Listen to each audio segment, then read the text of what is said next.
Y eso no quiere decir que el uno diga que piensa lo mismo que lo otro. Eso no es lo que quiere Juan Daniel, porque no puede quererlo, porque él no puede querer para otro lo que no quiere para él. Sí, yo estoy de acuerdo, cambiar el pensamiento. Doctor Aníbal, yo le aclaro, yo estoy de acuerdo con todo lo que usted está diciendo, pero lo que está pasando por otro lado, lo que demuestra es que no hubo, le pregunto, un acuerdo programático en algún momento en las muchas reuniones que tuvieron. No hablaron de unos mínimos, unas coincidencias mínimas alrededor de construir esta coalición. Pero claro que sí, Néstor, las coincidencias son grandísimas. La coincidencia es la defensa de la democracia frente a los autoritarismos. La coincidencia es la defensa y el fortalecimiento de las instituciones colombianas frente a los autoritarismos. Entonces, la coincidencia es el ataque a la violencia y la búsqueda de la seguridad como prioridad para los colombianos. Ahí hay unas coincidencias absolutamente básicas que fueron evidentes y siguen siendo evidentes para el país. Pero, Néstor, yo soy muy positivo. Primero que todo quiero felicitar a Paloma por el triunfo, pero además por lo que ha continuado. Me parece que la conversación con nosotros, los 9, posteriormente la conversación con Juan Daniel, y quiero felicitar a Juan Daniel, una votación extraordinaria. Es que lo que está pasando, Néstor, en mi concepto, yo respeto pues la posición de los otros compañeros y obviamente no se diga la de Paloma y Oviedo, ellos son los que tienen que poner la dirección, pero aquí lo que los colombianos de alguna manera dijeron en las urnas, y yo soy tremendamente respetuoso de la democracia y de lo que dice la gente, es aquí hay casi que una fórmula. Al votar en forma tan copiosa por Paloma, con más de 3.300.000 votos, y con Juan Daniel con más de 1.250.000. Entonces, lo que se está siguiendo es lo que el pueblo... Yo también estoy de acuerdo en eso con usted, pero el único que no se dio cuenta de eso, o no se ha dado cuenta hasta este momento, miércoles 7 de la mañana, es Juan Daniel Oviedo. No, Néstor, yo lo que creo es que el país está muy acostumbrado de pronto a las adhesiones sin ninguna, digamos, diferencia. Pero lo que tenemos que construir es coaliciones. Y las coaliciones se hacen entre diferentes, y entre diferentes que siguen mostrando las diferencias. Entonces, lo que de aquí para adelante hay que construir, porque Paloma ganó como candidata del Centro Democrático, pero de aquí para adelante lo que hay es que construir coaliciones, y no será esta la primera diferencia con otros que se sumen a este proceso. Vamos a construir es entre diferentes, y eso es lo que se está mostrando, y yo estoy confiado de que así va a continuar. Sí, doctor Aníbal, usted, por lo que dijo en los debates y en la campaña, está más cerca de la postura de Juan Daniel Oviedo sobre el acuerdo de paz y sobre la JEP que a la postura de la candidata Paloma Valencia. Aún así, usted formó parte de la coalición, se midió en las urnas y hoy sigue apoyando a Paloma Valencia. ¿Usted es optimista de que al final hoy se logre ese acuerdo entre Juan Daniel Oviedo y la candidata? Sí, completamente, y totalmente de acuerdo con la introducción. Yo tengo muchas similitudes con Juan Daniel. Es más, aquí en tono jocoso le digo que parte de lo que sucedió es que muchos de mis votantes fueron donde Juan Daniel. Eso fue muy evidente porque tenemos posiciones muy similares en muchos puntos. Lo respeto y lo aprecio mucho, y creo que esto va a llegar a el mejor final. Confío en eso, porque creo, porque tengo esa identificación de pensamiento con Juan Daniel, que lo que hay es claramente la exposición al país, y a mí no me parece tan grave como han mencionado otros compañeros míos de que sea público. Y no, al país hay que hablarle con franqueza, y con franqueza le está hablando Paloma, y con franqueza le está hablando Juan Daniel. Tenemos que aprender a que hay diferencias, pero hay una cosa fundamental que yo expuse en mi campaña, y ahora: respeto.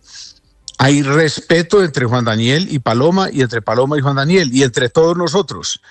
Respeto pero diferencias. Es que nosotros no tenemos en Colombia que acostumbrarnos a que todos tienen que bajar la cabeza, que todos tienen que decir sí. La fórmula es el respeto. Y eso es lo que ha primado y espero que siga primando. Me alegra saludarlo, doctor Aníbal Gaviria. Le mando un abrazo a usted, a su familia. Muy amable. Un abrazo, Néstor. Aníbal Gracias. Gaviria fue candidato. Felipe, dice Aníbal Gaviria con razón. Paloma Valencia entró como candidata del uribismo, del Centro Democrático. Pero salió como candidata de una coalición. Claro. Yo creo que eso se va a concretar, Néstor. Porque fíjese que independientemente de lo que Paloma decida, pues al final del día esto se va a concretar, porque pues ese era el espíritu de la Gran Alianza. Era apoyemos a quien nos gane en esta consulta, por el beneficio del país, por el bien del país.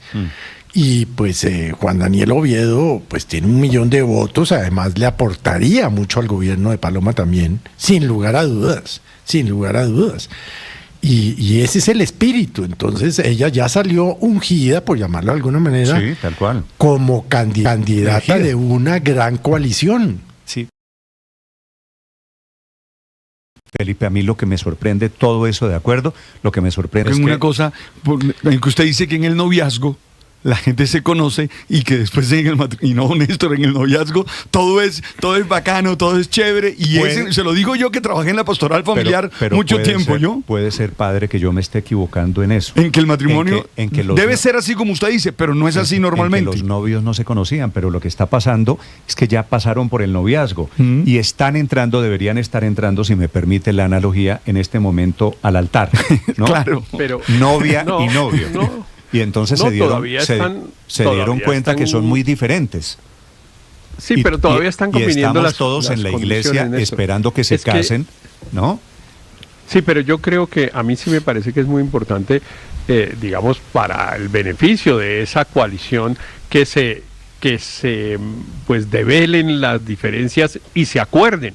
Porque es que si no pasa como ha pasado otras veces, como pasó, por ejemplo, con Petro y Francia Márquez, para poner un ejemplo presente. Entonces, pues fueron y se casaron porque era lo que tocaba, porque Francia había sacado 700 sí, pero esos matrimonios por conveniencia y tal. Eso es lo que se habla antes.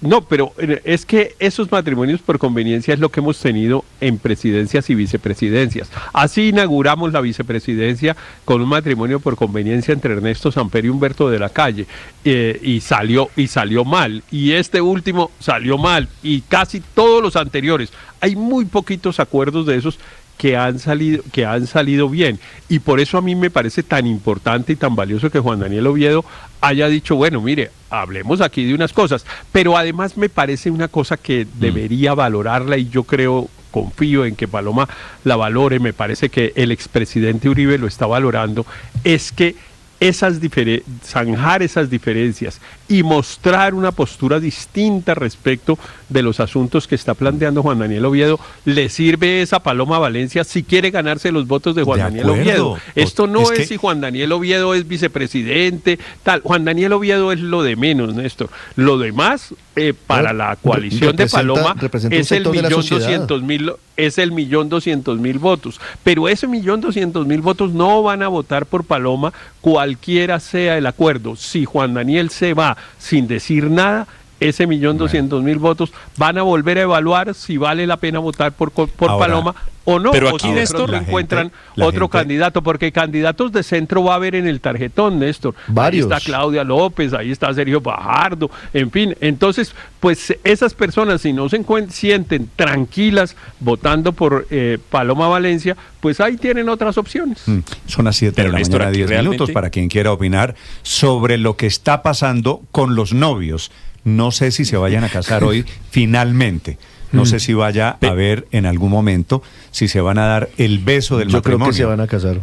¿Usted cree que...? Pero Néstor, yo creo que sí, deben y van a hacerlo. No, pero yo creo que se van a casar. Sí, lo que pasa es más, que... Y ojalá haya fiesta. Lo que pasa es que uno de los novios está diciendo, yo a la iglesia no entro, no es que no me caso. No, está diciendo, yo entro, pero recuerda que yo soy así, así y así. Es que están dejando los puntos claros, es que es una coalición. A mí me parece muy valioso que él plantee aquello con lo que no está de acuerdo. Sí, lo hubieran Aquí- podido aquí- hablar. aquí lo no ha hubieran pasado. podido- lo Estoy de hubieran acuerdo podido también. Hablar un poquito antes. Señor Andrés. De pronto en privado, Néstor. Sí, Eso. porque aquí, mire, a mí la verdad, me parece que aquí no ha pasado nada raro. Lo único raro es que pasó al aire, pasó ante los micrófonos y pasó ante las cámaras, pero todos los procesos de construcción política son así, porque no existen dos seres humanos que se parezcan absolutamente 100% en todo lo que piensan.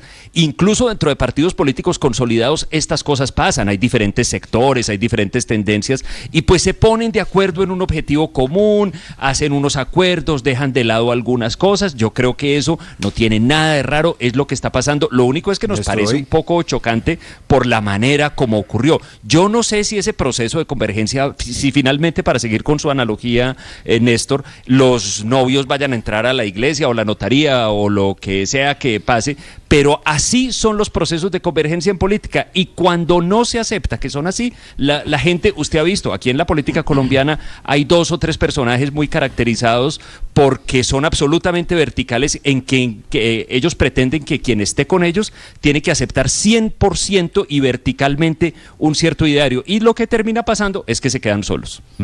Néstor, hoy se casan los novios. Al mediodía vamos a ¿Usted tener cree? arroz volando Ya por nos ahí. llegó invitación, claro. Claro, eso hay arroz volando por ahí, van a intercambiar argollas y con eso se sella la jugada maestra de Álvaro Uribe Vélez, que entiende mejor que nadie que la primera vuelta El se video puede. de esta mañana de Uribe, yo creo que también va a inclinar, estoy de acuerdo con usted, Luis Ernesto, va a inclinar un poquito la balanza. Y es que, mire, Néstor, Álvaro Uribe entiende perfectamente que en la segunda vuelta la probabilidad de ganar es con el más moderado. ¿Usted cree que un acuerdo de esta naturaleza hubiera sido posible con María Fernanda Cabal? ¿Usted cree que a María Fernanda Cabal le hubieran dejado entrar en la gran consulta? ¿Usted cree que siquiera hubiera habido conversaciones entre María Fernanda Cabal y Juan Daniel Oviedo o Aníbal Gaviria, que es un hombre que allá en Antioquia se ha opuesto al uribismo? ¿Usted cree que eso hubiera sido posible? No. Y por eso Álvaro Uribe, que es quizá el mejor jugador de política junto a Gustavo Petro, los taúres de la política colombiana hoy, lo hizo y le está saliendo de maravilla.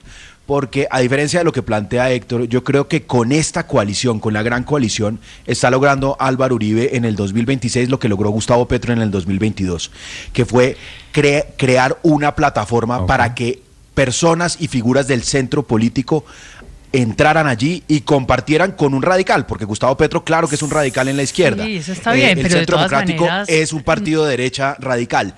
Y aquí estamos teniendo como la centro derecha y muy probablemente también personas del centro y la centro izquierda pueden terminar llegando allá, porque del otro lado hay un triunfalismo inexplicable. Sí, sacaron la mejor votación al Senado. Sí, son la primera fuerza política del Congreso de la República. Tienen hoy 4,5 millones de votos, que eso es una barbaridad. Pero para ganar la presidencia se necesitan 12 millones de votos. Y por esa orilla no parecen verlo. En cambio, por esta orilla, el presidente Uribe, el expresidente Uribe, lo está haciendo de acuerdo. maravilla. La derecha Pero mire, en con cualquier Oviedo caso, se va a mover un Néstor. poquito al centro, Sí. Iván Cepeda está moviéndose más a la izquierda. Es cierto, se están jugando las cartas con todos estos nombres en Pero la en ropa sucia política. se lava en casa. La verdad es que lo que es raro es esta parte, porque supongamos que estén a punto de casarse y están en capitulaciones. Pues listo, usted negocia capitulaciones, pero no lo tiene que hacer delante de todos los invitados al matrimonio, ni a la iglesia, ni a la fiesta. Eso se hace en privado, ¿no? No con este escenario público y en esta puesta Pero a mí en no me escena en la parece que están mal. en ese No, momento. en la política es No, todo lo la contrario. ropa sucia se lava en casa. Yo En sí la- creo que en eso la lo política deberían es hacer todo ellos. A mí no me contrario. parece Entre mal. Además, porque no. Oviedo, pues hoy está representando a 1.200.000 electores que están con su postura frente al acuerdo de paz y frente a la guerra en Gaza. Y está bien. Pero además, insisto, en la política es todo lo contrario. Hay que hacerlo públicamente porque están representando unas personas que están por fuera Unos y que intereses. solo aceptan la unión si entienden que hubo una discusión de esas diferencias y que finalmente se llegó a un acuerdo aceptable para todos. Es que ahí valdría la pena, yo creo que a los colombianos nos hace falta seguir un poquito para aprender, porque en Colombia no hemos aprendido a tener un sistema multipartidista, Néstor. Y por eso digo, vale la pena seguir la política europea, por ejemplo, a España, a Francia, incluso ahora a Alemania, a Italia, en fin. Pero en España, digamos que es el que más cerca tenemos, además por razón del idioma, estas discusiones se dan incluso después de conformado el gobierno. Pedro Sánchez tiene que estar negociando con los catalanes para conformar el gobierno, pero después cuando va a aprobar el presupuesto le toca volver a discutir lo mismo. No sé si sea comparable, Héctor, porque esos son regímenes parlamentarios en donde los acuerdos se hacen una vez para intentar llegar al gobierno. Me deja poner algo de Néstor, esto se volvió un reality. Esto realmente desde ayer se volvió un reality. Pero está bueno el reality, les está saliendo bien. El reality está saliendo de maravilla. Es que, Néstor, perdón, el mejor escritor hoy se está hablando de Paloma y de Oviedo. No se está hablando de Restrepo, Néstor, mire, no se está hablando de la vicepresidenta Iván Cepeda, se está hablando de ellos dos. Si lo hubiesen libreteado, eso les está saliendo bien. Si lo hubiesen libreteado, no les sale tan bien. Es que bien. el mejor escritor de realities de Colombia es Álvaro Uribe, realities políticos, aclaro, es Álvaro Uribe Vélez. Cuando hace sus encuestas, todo el país esperando que quién es el candidato del Centro Democrático, y la encuesta pues ya sabemos cómo se hace, ¿no? Se hace en el ubérrimo. Y ahora esta conformación de la vicepresidencia le está saliendo también perfectamente. Como dice Felipe, el reality es el que marca la campaña y se trata de quién gobierna la conversación, y la están gobernando ellos. Del reality, que el reality más que el reality nombre es una propio, política hay dos finalistas. Hay uno amenazado por convivencia. Señor Álvaro. Donde no hay mayorías, porque fíjese que Paloma sacó los mismos votos que el uribismo en el Congreso. Es decir, no creció más allá de su partido. Para crecer necesita Juan Daniel Oviedo. Para que sea creíble que esa es una coalición, necesita demostrar que tiene pues el liderazgo para abandonar un proyecto político muy restrictivo, que no es mayoritario hoy, ya le gana el petrismo, hacia un proyecto honestamente menos dogmático, menos caudillista, más inclusivo. Y Oviedo tiene mucho poder y mucho que perder, porque si se deja asimilar, pues queda muy... Si se deja asimilar, ¿a qué, Álvaro? Asimilar dentro del uribismo. Si dice sí, queda obligado a aceptar todo. Y sabemos cómo le va a los independientes en el uribismo. Solo, Álvaro, déjeme hacerle solo una precisión ahí. Ese cuento, Felipe, de que Oviedo no es uribista y de que se va a dejar asimilar en el uribismo, Oviedo fue funcionario del gobierno de Duque. Eso no lo hace un uribista como Paloma. Oviedo perteneció a un gobierno que hizo las objeciones a la Jurisdicción Especial de Paz. Pero hay unos matices muchos matices entre lo que es Paloma Valencia y lo que es Juan Daniel Oviedo. Sin duda. Si dice sí, queda obligado a aceptar todo, y sabemos cómo es eso, y si apoya pero se mantiene autónomo, puede aportar sus diferencias, puede protegerse de algunas cosas, y si gana Paloma pues habrá sido en buena parte con su apoyo, él podrá exigir, decidir a dónde quiere ir. En cambio, si dice sí, pues queda convertido, al otro día todo el mundo le empieza a decir que es el facilitador del uribismo, y deja de haber contraste. Lo que le conviene a Paloma es el contraste, es ceder, es avanzar. Si se queda en sus orígenes, esos orígenes tienen 3 millones de votos. ¿Usted cree que Oviedo va a decir que no? Bueno, vamos a ver cómo termina este reality. Señora Aurelio. Sí, pero se impuso lo que dijimos ayer, la ley de los votos, la sumatoria. A mí me parece además realmente razonable lo que han estado expresando desde el punto de vista del futuro de esa coalición, Aníbal Gaviria y Enrique Peñalosa. Pero yo creo que la noticia es más importante incluso que este matrimonio. Son las declaraciones de Álvaro Uribe hoy desde Harvard, y es decir, ya el debate de la JEP se acabó. Ya eso es historia patria. Eso para mí es lo más importante, que lo repitió aquí Peñalosa. Si ya casi que diciendo a Paloma, no moleste más con eso. Casi que si usted coge la intervención de Uribe con pinzas, le está dando la razón a Oviedo, decir, mire, ya no aleguemos mal de esto, ya pasó esta historia patria, esto ya lleva 10 años, en Colombia hay 26.000 hombres en armas y este es el problema de ahora. Uribe en ese sentido le tira línea a Paloma, y yo ya no tengo duda, después de la intervención de Uribe y después de los 6 millones de votos, aquí no votemos más corriente, aquí va a haber ese acuerdo o ese matrimonio, como lo quiera llamar, o esa coalición o esa sociedad, póngale el nombre que quiera. Eso de los 6 millones de votos se van a mantener. Uribe tiró la línea y dijo, mire, no peleen más por una vaina que ya no tiene arreglo, miremos más bien al futuro, mire lo que viene, hágale caso a Oviedo y chao, y se acabó el problema. Son las 7 de la mañana, 20 minutos. Doctor Mauricio Cárdenas, fue ministro de Hacienda, ministro de Transporte y fue candidato en la consulta del domingo pasado, en la gran consulta por Colombia. Doctor Cárdenas, buenos días. Muy buenos días, Néstor. Gusto saludarlos. ¿Cómo interpreta usted lo que les está pasando en la gran consulta, en el reality de Paloma Valencia con Juan Daniel Oviedo? Es la transición natural de una consulta a una coalición. Aquí estamos armando una coalición para gobernar.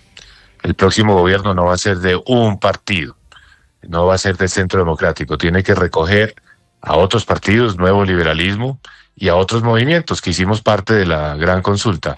Y es en esos momentos en los que se llegan a acuerdos, hay que hacer compromisos. Es lo que estamos viendo.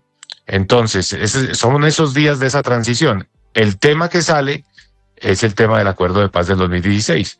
Pero ¿cuál va a ser el acuerdo? Pues que ese tema no va a ser discusión ahora en esta campaña, porque si nos podemos a discutir el acuerdo 2016, pues ahí nos vamos a empantanar. Y que la implementación tampoco va a ser tema de discusión. ¿Por qué? Porque eso hay que hacerlo. Es una obligación constitucional. Entonces, es una discusión que hoy no le veo mucha lógica. Si nos dividimos en este momento, perdemos las elecciones. ¿Qué es lo que hay que hacer? Bueno, que cada uno tiene su visión sobre el acuerdo del 2016. Yo tengo la mía, yo voté a favor del acuerdo del 2016. Estoy totalmente de acuerdo con que hay que implementarlo. Hay que respetar a la JEP, hay que respetar sus fallos y hay que seguir para adelante. Y lo que nos une es que no queremos la paz total de Petro, que no queremos el aumento de cultivos ilícitos de Petro, que no queremos un gobierno que está gastando en exceso, que no queremos un gobierno que está dedicado también a hablar de una constituyente. Nosotros no queremos eso nos une y con eso es que debemos ganar las elecciones en mayo. Entonces es el momento de llegar a esos acuerdos. Pero le quiero decir algo, Néstor, Sí, estoy señor. convencido de la lógica, todo lo que está diciendo Aurelio hace unos minutos, la lógica, los mensajes que están llegando de todas partes, que Juan Daniel Oviedo va a decir que sí y que el acuerdo va a ser respetar las diferencias. Y usted tiene, no entrar en esa conversación. Oviedo va a decir que sí, póngale la firma. ¿Usted tiene alguna información que yo no tengo? No, es simplemente la lógica y pues evidentemente ver cómo se están dando las declaraciones. ¿Y va a decir que sí? ¿Y va a decir que sí porque va a entender algo o porque Paloma va a ceder en algo? No, es que no se trata de que ninguno de los dos ceda. Cada uno tiene su posición. ¿Cuál es el acuerdo que hay en una coalición? Que se respetan posiciones distintas. La visión que se tuvo en su momento sobre el acuerdo de paz del 2016, seguramente dentro de esta consulta hay unos que votamos por el sí, otros por el no, pero desde el principio quedó claro que eso no nos iba a dividir, porque aquí hay un elemento que nos une. Por eso le trabajamos desde hace tanto tiempo, Néstor, a ir tendiendo puentes con los sectores que habían estado en esa división, generando confianza, decir, bueno, vamos todos a esta consulta, aquí hay un objetivo mayor que es ganar las elecciones y no nos vamos ahora a rasgar las vestiduras por unas discusiones de hace 8 años. Por eso empezamos a tender puentes uno a uno con todos los sectores. Y ahí fueron llegando quienes eran grandes opositores de la paz y grandes detractores en su momento, pero fueron llegando con total apertura y por eso en la consulta hay personas que pues pensamos de manera distinta sobre ese tema, pero eso no nos va a dividir y no nos va a dividir ahora. Y Juan Daniel Oviedo defiende su posición de que obviamente hay que respetar y yo creo que en este momento nadie se va a poner a hablar de que es que hay que hacer trizas el acuerdo de paz, echar para atrás la JEP. Eso sería un gran error. Además no es posible constitucionalmente. Entonces yo creo que esta escaramuza pasa, Juan Daniel Oviedo da el sí y queda fortalecida la gran consulta convertida ahora en una gran coalición, y una gran coalición que nos va a permitir ganar en mayo. Pero fíjese, doctor Mauricio, que usted dice que ninguno de los dos tiene que ceder, digo, Paloma Valencia y Juan Daniel Oviedo, pero el votante de centro, hay un sector de la población que ve con cierta reticencia o con preocupación la postura de Paloma Valencia del uribismo frente a los acuerdos de paz. Oviedo representa a esos sectores. Entonces, si no tienen que ceder, ¿cómo podría llegar la coalición a un punto en el que lleguen al acuerdo en torno a eso? Porque hay un sector de la población, entiendo, ese no es el tema principal hoy para la gente no recuerda ni siquiera el acuerdo de paz, la gente está hablando de otras cosas, pero ¿cómo llegar a un consenso sobre ese punto? Porque las miradas son completamente distintas. La salida es una sola, la salida es respetar a la JEP, no empezar a atacar a la JEP y no debilitarla, mantener a la JEP. Segundo, pues hacer las inversiones que se requieren en las zonas más afectadas por el conflicto de acuerdo a lo que estipula el acuerdo de paz. Es decir, No es que la agenda del gobierno no sea ir en contra de la JEP, ir en contra del acuerdo de paz, sino simplemente seguir adelante. Y yo creo que ese es el pragmatismo, y me da la impresión por lo que estaban comentando ustedes del video de Álvaro Uribe, es la misma línea que le está fijando. Es decir, aquí hay que reconocer que hay diferencias en esta coalición y que si nos ponemos a trincherarnos en esa orilla antiacuerdo de paz, en esa orilla de lo que fue el no del 2016, pues evidente se genera una división en este momento y se mete la candidatura de Iván Cepeda por la mitad sin ningún problema. Entonces, ese es un ejercicio también de realismo y de pragmatismo político. Ahí tiene que caber una visión más de derecha como la de Paloma y una visión más moderada como la que tengo yo, como la que tiene Juan Daniel, donde decimos el tema de la paz ya quedó atrás, no nos vamos a dividir por eso. Es que ¿sabe qué es lo que está pasando, doctor Mauricio?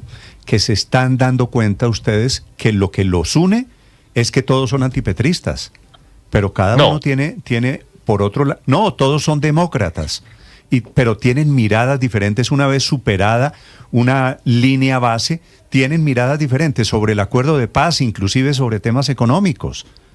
A ver, yo creo que nos unen 5 puntos, y esos 5 puntos son muy fundamentales y son los más importantes para Colombia hoy en día.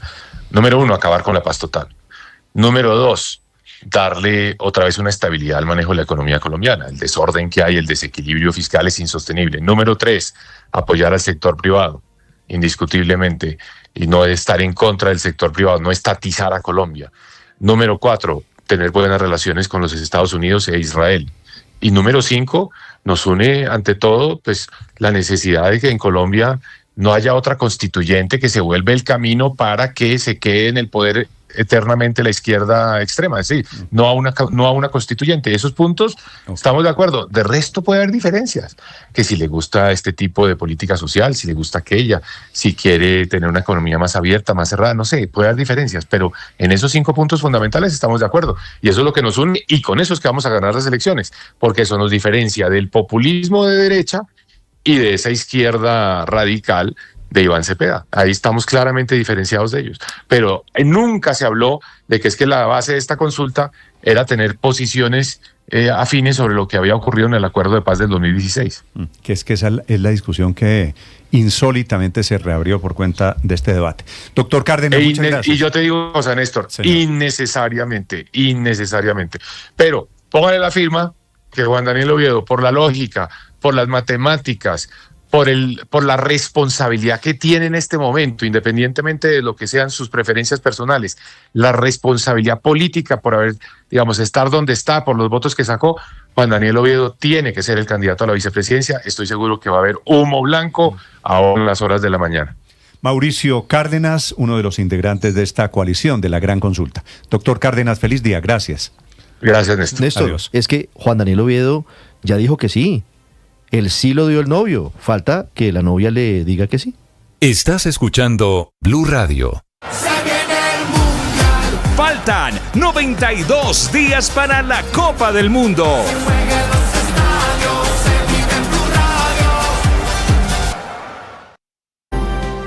¿Usted cree que ahora la decisión final la tiene Paloma? Sí, porque recuerde que no se ha hecho el ofrecimiento oficial. Todos saben que eso va para allá, pero Paloma Valencia no le ha dicho oficialmente a Juan Daniel Oviedo: yo quisiera que tú fueras mi vicepresidente. Pero Juan Daniel Oviedo ya dijo que él estaría dispuesto a estar en la mesa en consideración con otras personas. Anoche, esa es la diferencia, Néstor, de lo que pasaba entre ayer y hoy. Él dijo, estoy listo. Dispuesto a entrar a la iglesia. Estoy listo. Y si entra a la iglesia, pues es claro, para los casos. Falta Paloma. Sí. Usted sabe que no mentira.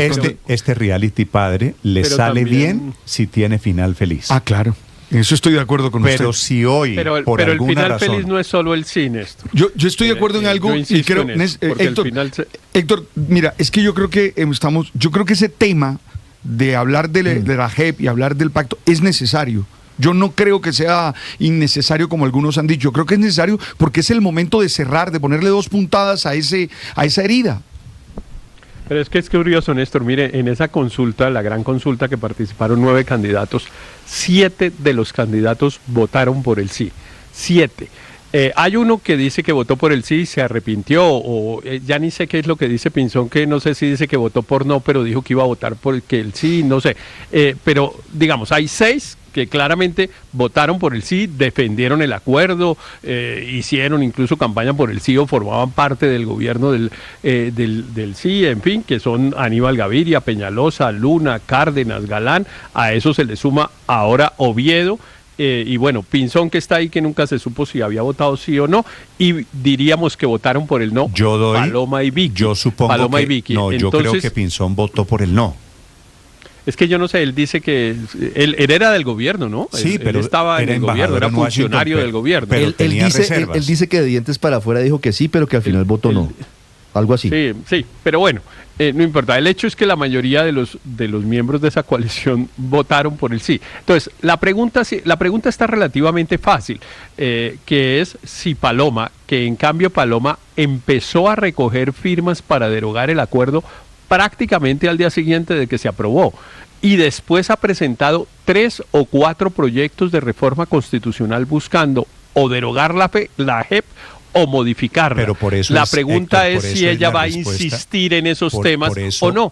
Esa es la pregunta. Por eso Mauricio Cárdenas y Aníbal Gaviria y Enrique Peñalosa le están diciendo a Paloma esta mañana aquí en Blue. No insista. No, ella entró como candidata del uribismo, de acuerdo. Ella era la candidata del uribismo. Pero eso en concreto, ¿qué quiere decir, Néstor? ¿Que va a presentar un proyecto de ley para modificar la JEP? Pero eso qué quiere decir, que va a presentar un proyecto de ley que va a modificar la JEP como lo ha hecho 3 o 4 veces. Ella nos dijo ayer que sí. O ya no lo va a presentar. Ella nos dijo ayer. Bueno, si dice que sí, pues no hay acuerdo. Sí, bueno, pero eso puede cambiar, ¿no? Ella dijo que iba a presentar un proyecto de ley.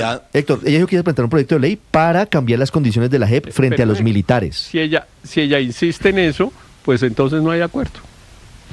Así Juan Daniel Oviedo diga que sí, yo insisto. No creo así Juan Daniel Oviedo diga que sí. No creo que Paloma no hay Valencia, acuerdo con el 1.255.000 votantes. No creo que Paloma Pero miren, Valencia, aquí hay una oportunidad de oro para las elecciones por cuenta de eso. Yo creo que van a meter ese tema en el congelador. Aquí hay una oportunidad de oro para Paloma Valencia, que tiene que entender que el uribismo no está de primero o no estaba de primero por una sencilla razón, o la derecha, porque la promesa de valor más importante era volver al pasado, volver a un pasado de la seguridad democrática, volver al pasado donde el gran colombiano Álvaro Uribe resolvía todos los problemas, y tarde se dieron cuenta que Colombia y la mayoría de los colombianos no quieren volver al pasado. Hay un pequeño porcentaje de la población que sí está en añoranza, y entonces aquí hay una oportunidad, justamente como hemos escuchado muchos de los candidatos de esa gran consulta por Colombia, que son o estuvieron en el gobierno de Santos, que en su mayoría son figuras de centro derecha, personas técnicas, capaces, que han servido en lo público, y que además, como lo dice Mauricio Cárdenas,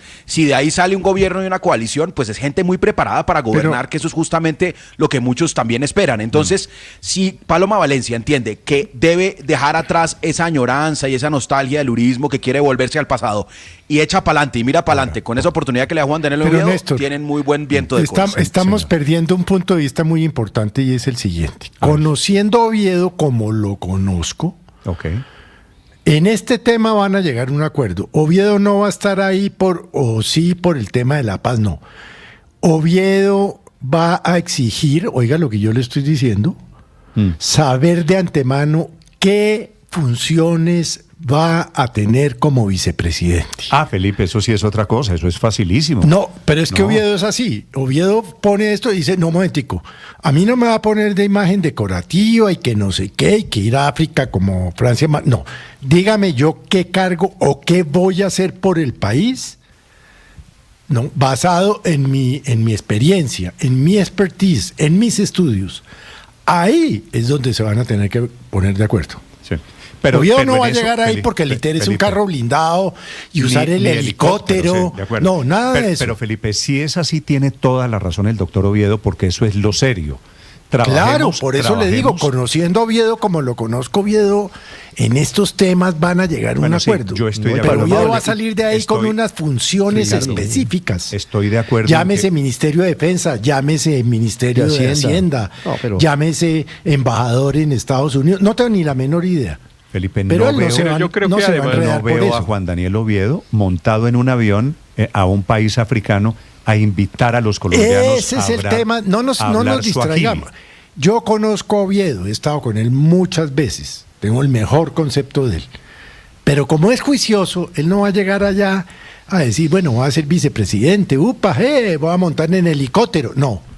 ¿Qué me va a asignar como vicepresidente? Muy ¿Qué bien, voy seguramente, a hacer claro, yo por el país?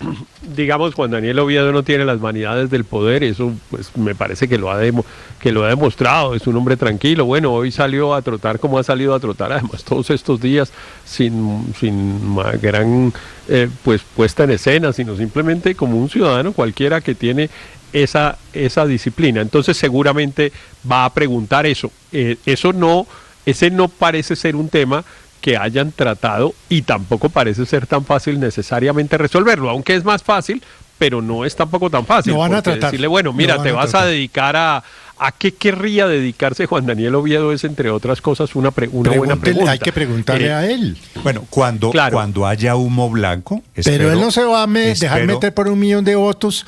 Porque sí, espero, Felipe. A Juan Daniel Oviedo ni le interesan los escoltas, nada de eso le interesa. Él quiere servirle al país. Entonces va a salir de ahí con unas funciones concretas, Felipe, o no acepta. Se lo preguntaré mañana, cuando hoy, si todo sale bien, el novio entra al altar. Yo creo que en eso no hay lío. Si se casan, si no hay objeciones, hoy seguramente, ojalá, habrá matrimonio. Son las 7:37. Atención, hablando de vicepresidentes, hay carta, y de candidatos. Hay carta de candidato Sergio Fajardo anunciando que inscribe su candidatura este viernes con fórmula vicepresidencial. Andrés.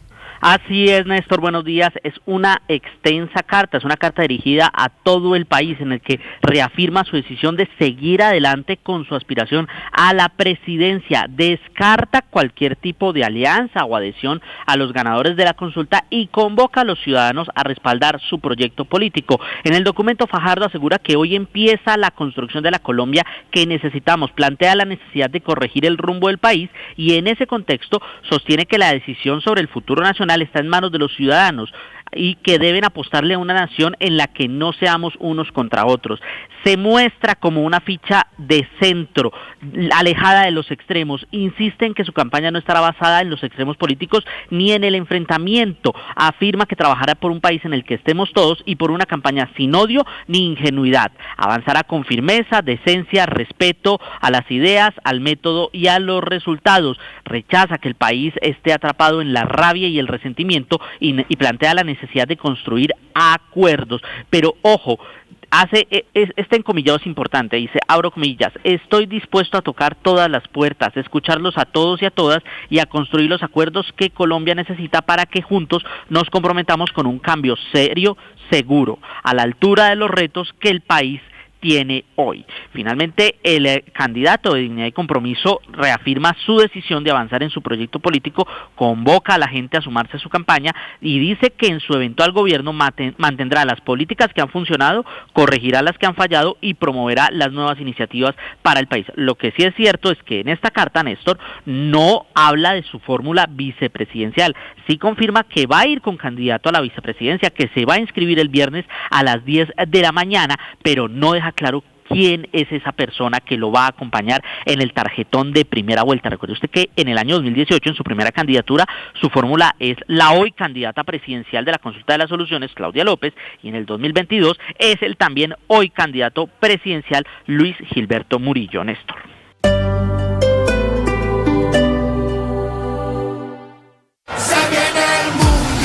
Faltan 92 días para la Copa del Mundo.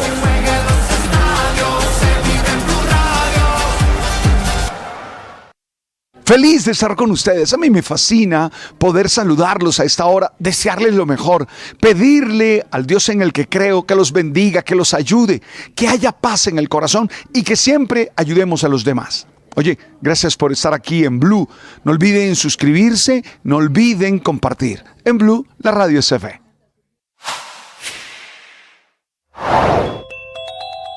El uribismo El equipo de Paloma Valencia está buscando esta mañana entre las piedras, inclusive casi con avisos clasificados, buscando archivos, algún plan B para reemplazar a Juan Daniel Oviedo, que está en plan de no ceder y de rechazar la candidatura a la vicepresidencia que le ofreció Paloma Valencia.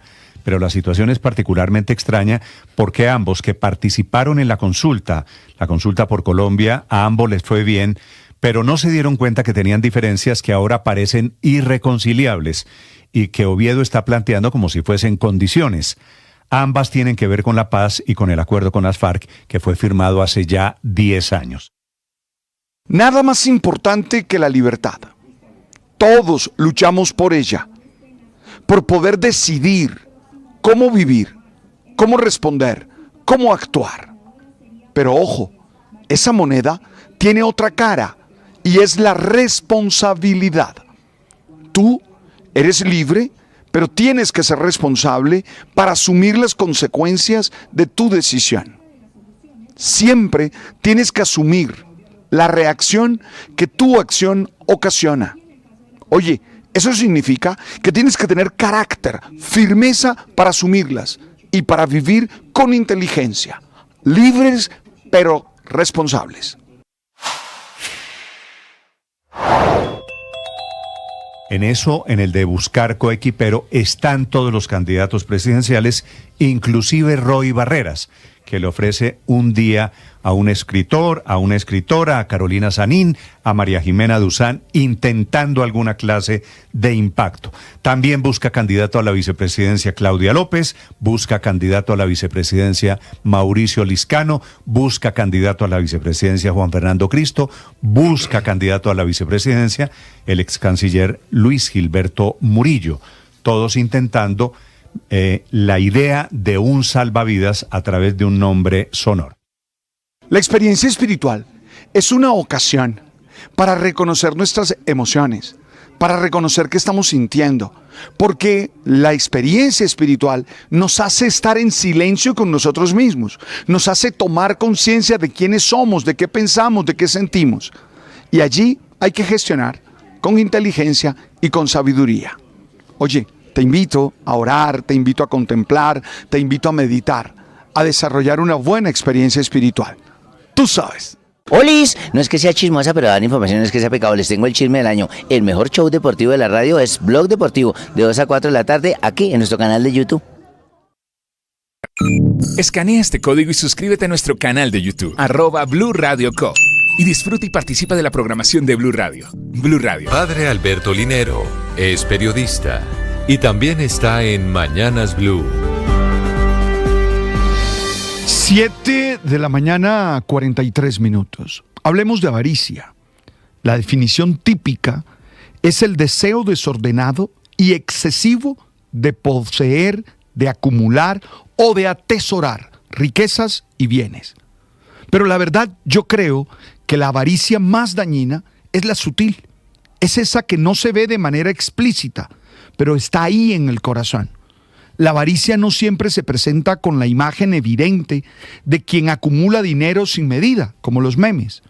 Yo creo que es más dañina cuando se empieza a medir todo desde la lógica de poseer más, de retener más, de asegurarse de que nada se escape de las manos. Y ojo, eso no se reduce a lo económico.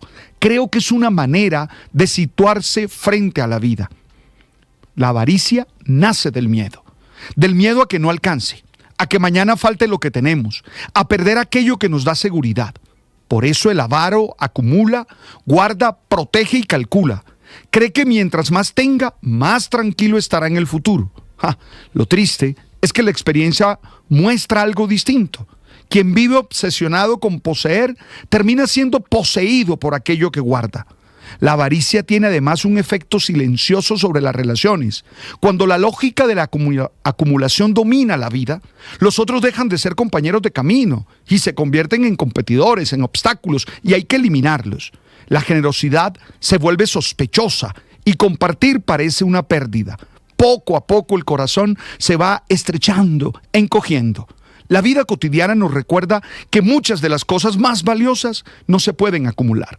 Nadie puede guardar el afecto en una caja fuerte, ni asegurar el cariño con un contrato, ni comprar la serenidad con mucho dinero. Lo que verdaderamente importa en la existencia suele crecer precisamente cuando se da, cuando se comparte. Tal vez por eso las personas que viven con mayor libertad interior no son las que más poseen, sino las que han aprendido a no aferrarse demasiado a lo que tienen. No porque desprecien los bienes, sino porque entienden que los bienes están al servicio de la vida y no al revés. La avaricia es una forma de ser pobre de espíritu. Reduce la existencia a una contabilidad permanente. Estás escuchando Blue Radio. Faltan 92 días para la Copa del Mundo.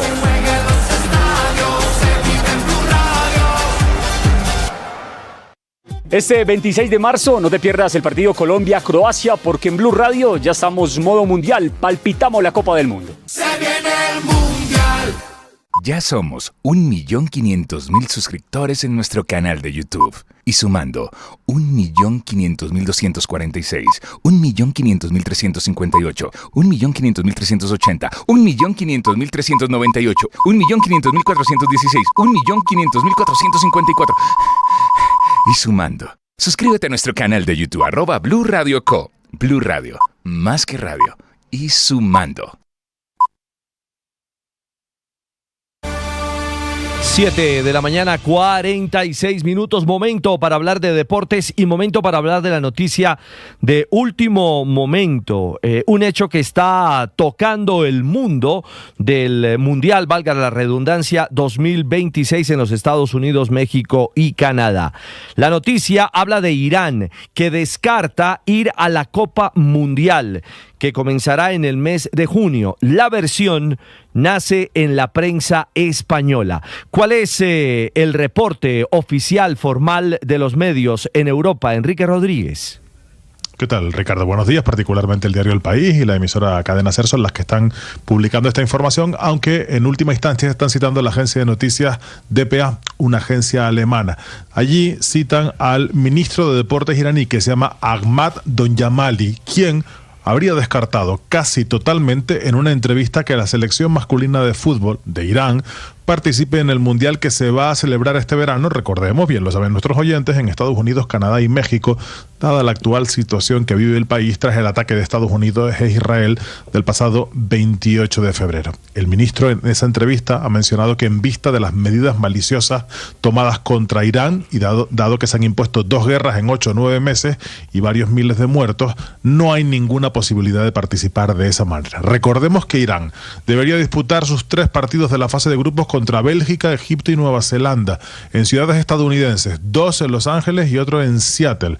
El presidente de la FIFA, Gianni Infantino, sin embargo, en las redes sociales de la FIFA, ha publicado en las últimas horas que Donald Trump le habría asegurado en un encuentro reciente que tuvieron que el combinado asiático es bienvenido a ese país, a Estados Unidos, pero evidentemente la sombra de que esa posibilidad, la de que Irán no participe en el Mundial, vuelve a estar presente de nuevo esta semana. Recordemos que si Irán no participase en el Mundial, sería la FIFA quien tendría que designar el equipo que la sustituiría, pero por el momento, mientras no se produzca una salida definitiva de la competición del Mundial, que tendría un coste económico para la Federación Iraní de Fútbol, no se habla, no se especula con ningún sustituto en la competición, Ricardo. Perfecto, Enrique. Y para precisar a los oyentes, en el escenario en el que Irán evidentemente consolide su no al Mundial, es real. Es el Consejo FIFA quien tiene la potestad para decidir sobre su sustituto. Y hay cosas claras, consecuencias jurídicas. Es decir, no habría un reemplazo automático, no se repite un sorteo.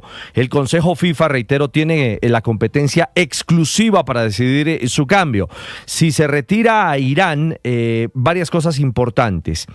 se mantiene la distribución de cupos por confederación y el reemplazante ocupa exactamente el mismo grupo y calendario, es decir, se extrae a Irán y los rivales de ese mismo grupo corresponde al calendario ya establecido. Y aunque la norma no exige que el reemplazante provenga de la misma confederación, aunque en la práctica se podría convocar al siguiente mejor clasificado en ese mismo proceso eliminatorio. Si echamos un vistazo a la ruta de clasificación de Irán, el equipo que quedó un escalón abajo fue los Emiratos Árabes Unidos. Así que seguramente que los emiratíes estarán muy pendientes de la realidad y la decisión final de Irán si asiste o no al campeonato mundial. Hablamos de la liga de nuestro fútbol en Colombia porque también avanza y de qué manera. La fecha 3 se puso al día con la goleada 4-0 de Nacional frente al Junior en Barranquilla.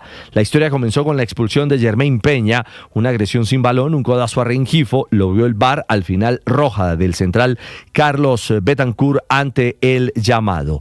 Y allí Juan Manuel Rengifo justamente fue el encargado de abrir la cuenta en el primer tiempo. En el complemento se le cayó la estantería al Junior, Alfredo Morelos, Dairon Asprilla y Marlos Moreno concretaron los goles para el 4-0 concluyente. Eso por la fecha 3. Y por la fecha 10 también el día anterior, la jornada nocturna, entregó al Atlético Bucaramanga victoria 3-0 contundente frente al Deportivo Pereira. Luciano Pons se fue de doblete y John Salazar marcó el tercero. Estos dos juegos revolcaron la tabla, es decir, ha quedado líder Nacional con 21 puntos y oigan bien, más 15 en la diferencia de gol. Le escolta el Deportivo Pasto segundo también con 21 puntos y más 4 en ese ítem. Ahora es tercero Once Caldas con 19 y cuarto Internacional también con 19, el equipo de Bogotá. Quinto Bucaramanga con su victoria 3-0 con 17 unidades. Sexto América con 16, los mismos del Junior que cae al séptimo lugar y octavo es el Deportes Tolima con 15 puntos. Quienes presionan, Millonarios, Llaneros y Fortaleza, que están en ese lote, afuera del grupo de los 8, tocando la puerta con 14 unidades. Y hoy hay Champions, tenemos al Bodo Glimt frente al Sporting de Lisboa con el colombiano Luis Javier Suárez. Más adelante hablaremos del panorama europeo, de la Conmebol con actuación colombiana y de la noche mágica de récords en la NBA con Adebayo como gran protagonista. 7:52 los deportes a esta hora en Mañanas Blue. Estás escuchando Blue Radio. El Ministerio de Defensa está confirmando la muerte de 7 disidentes de las FARC de Calarcá, entre ellos el jefe, el que era el objetivo militar del bombardeo en Ituango, que se llama Ramiro, o ese es el alias, un hombre que tenía 53 años, tenía una prótesis en una pierna porque había caído en una mina de las mismas FARC. Ocurrió en el departamento de Antioquia en el bombardeo 16 del ejército colombiano. Este hombre, Ramiro, uno de los más sanguinarios que estuvo en algún momento con Iván Mordisco y se le volteó y se pasó al lado de Calarcá con quien estaba, inclusive cuando fue detenido en una carretera en Antioquia hace ya año y medio. Le dieron una boleta de libertad, un pase por cuenta de un proceso de paz, se lo levantaron y ahora murió bombardeado por el gobierno nacional.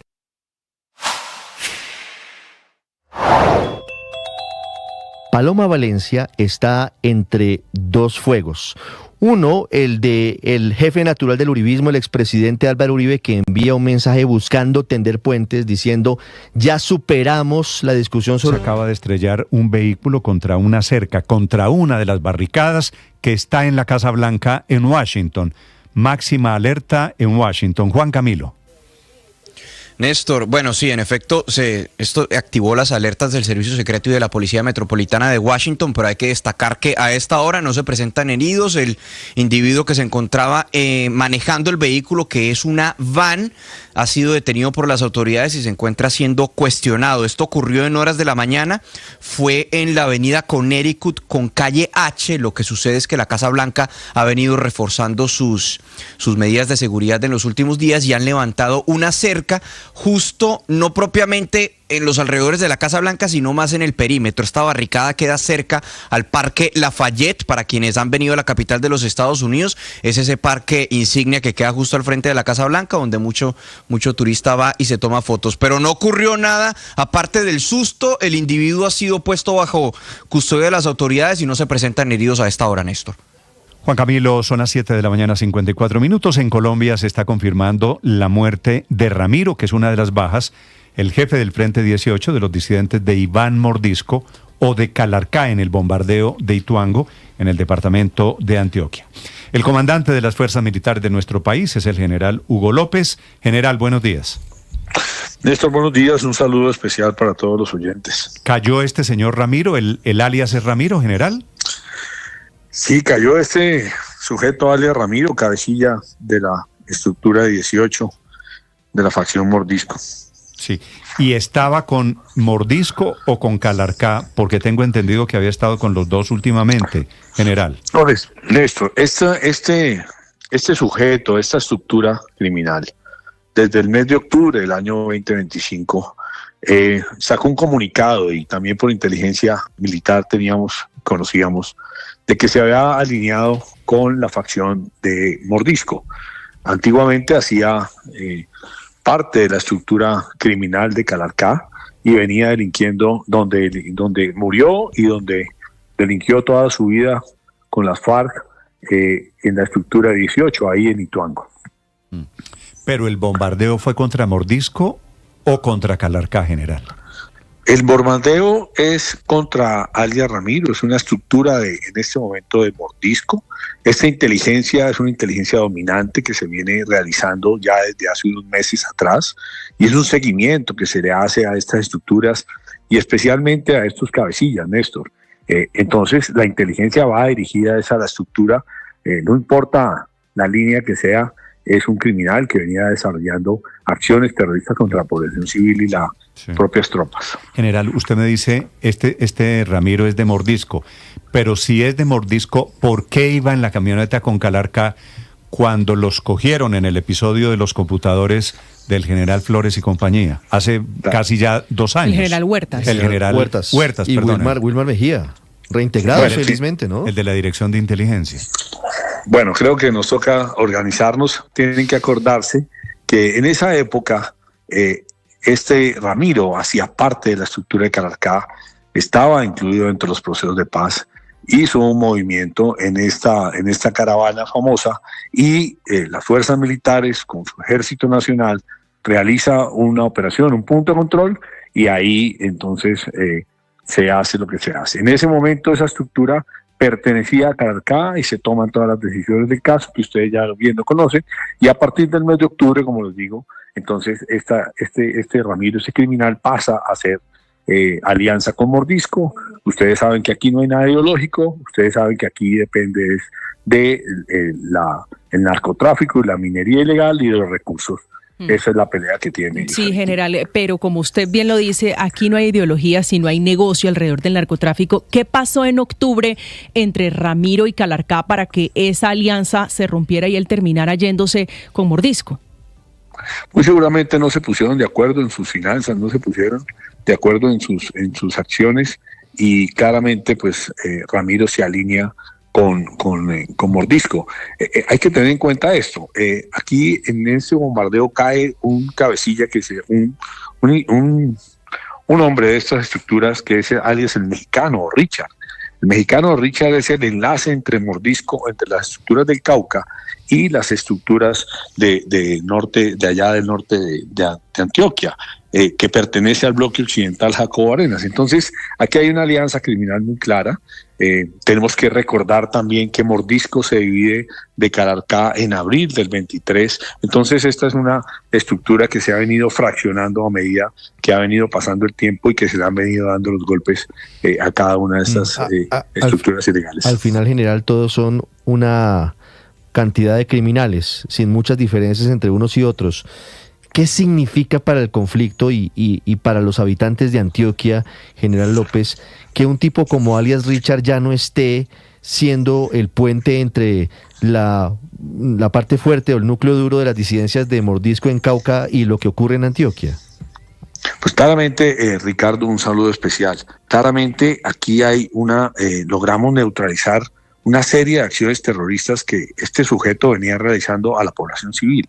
Tenemos que recordar la última acción criminal que hizo este terrorista, que fue contra una bomba allá en el municipio de Ituango, una bomba de combustible donde lanza con un dron una granada, donde resulta afectada a la población civil. Entre esas muchas acciones que ha venido realizando. Asimismo afectamos lo que es toda la parte logística, porque aquí le golpeamos las rentas ilícitas del narcotráfico, de la minería ilegal. También afectamos el liderazgo de esa estructura, porque este es un sujeto de más de 22 años de estar delinquiendo en la jurisdicción, que tiene amedrentado la población civil de Antioquia. Entonces, claramente hay un impacto estratégico muy importante y es la muerte de este cabecilla Ramiro. Sí. ¿Quién sigue en la línea de mando de estos criminales, general? ¿Cuál es el siguiente objetivo una vez abatido alias Ramiro? Bueno, esto lo estamos pendientes por revisar.